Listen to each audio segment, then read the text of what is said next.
there was something that I kind of figured out, and I know that you were asking. You always talk about why the Niners don't draft high on corners, and it's been a minute. And I've been thinking about that a little bit, and I think I might have figured out why.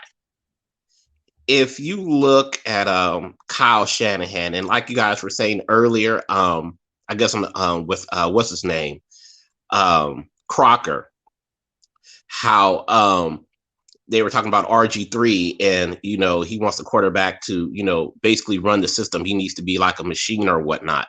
So when you're looking at Kyle Shanahan and how he views his offense and everything, his mindset might be, well, what would I need to do to stop me?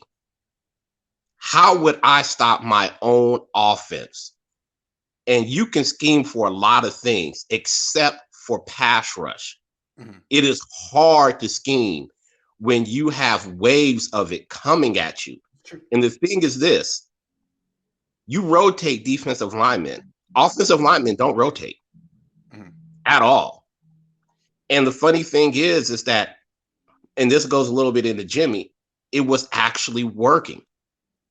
When we played Mahomes and when we played the Rams, we were doing good. The only issue that we had was that when you get to that level and the adjustments get made, your quarterback has to be able to make another adjustment, take it up another gear for at least 3 or 4 plays. And Jimmy couldn't do it. He just could not do it. What are your thoughts? I mean, as good as I understand this whole pass rush over everything. And it helps. It works to a large degree, but even in the Super Bowl, defense was doing really well, and then it totally collapsed. I mean, it couldn't stop anything in the fourth quarter. Now, the offense didn't help, but the defense couldn't stop anything in the fourth quarter. And I guess, there were some injuries. They didn't have waves anymore, and it was like Buckner, Armstead, Bosa. They got tired, and there was nothing that defense could do. I mean, they gave up, what was it, 3rd and 15, the famous 3rd and 15. But what's funny is that's so uncharacteristic. It was so fluky. They just stopped at 1 3rd and 15. Well, the thing about this Niners defense that's top 5, maybe top 3 consistently is they're not good on 3rd down. And even on 3rd and 10, 12, 15, they get beat. They got beat in Tennessee. They got beat in the NFC Championship game. It's a big hole in their defense. And I feel like that's why, to me, they're not an elite defense. They're like one step beneath one. And they should be one. But until they actually until they actually put some real resources at DB, they're not going to be one. Now, Ward could be the person that totally vaults them into the top 10 on 3rd down defense. Maybe Travarius Ward does that for him. In which case, great, because that's the biggest investment they've made at corner in a long, long time. Oh yeah. Oh, I'm not saying that it's not important. I'm just saying I think that might be where he's coming from, because one of the things that I remember, and this was some time ago, it's going to sound funny, during the Patriot Dynasty, and which was, God, how long was that? 20 years?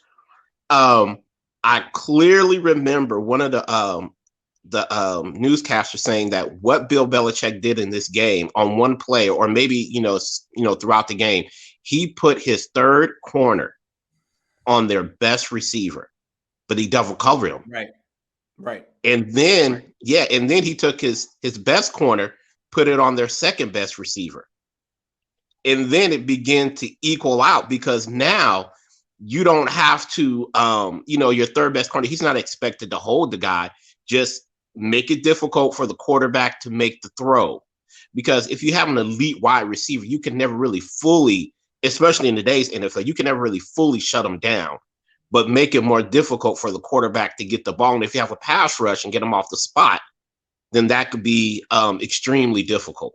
What's funny is you bring up Belichick. Belichick is actually the one I'm thinking of. He's the one that's really not pioneered, but he really invests in DBs over everything.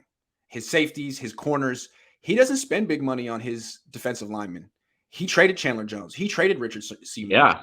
His attitude is, again, like you said, you can rotate those guys. Also, you can manufacture pressure with stunts and blitzes and things like that. Whereas you can't really manufacture coverage. I mean, you could play zone all day, but if you don't have a guy who play man-to-man coverage against the best wide receivers in the league, it really limits what you can do. From Kyle's perspective, if he has time, he can call man beaters, right? He can call zone beaters. If the quarterback has times, Kyle can scheme up something that beats any coverage. That's where he's coming from. I get that. But I feel like the way the league is going is more of a spread, quick passing league anyway. Yeah. That's the way I look at it. I would totally agree. It's a space game now. I just think that if we're going to try to win a championship, we need to do so, and we need to hurry up because DeMeco Ryans. I mean, you just can't keep getting these defensive coordinators. Like DeMeco may be gone after this year. He might be. Absolutely, it's true. Yeah. So who do you think be the next in line? I got this guy that a lot of people know, and I think he would be excellent at this job. And he's not very familiar, okay, but he's been around the league for a long time. He knows a lot of teams, and he knows the 49ers inside and out and what their problem is. And I believe he went to UCLA for a little bit. I think he was there for like 4 years. Now his background isn't in football, but it's in journalism, I believe. And he is extremely good at what he does. And his name is Gangster Hyphy Grant Cohn. I think he would be the best defensive coordinator. Yeah, Robert Saleh schooled me. I think I know enough. I think I can do it.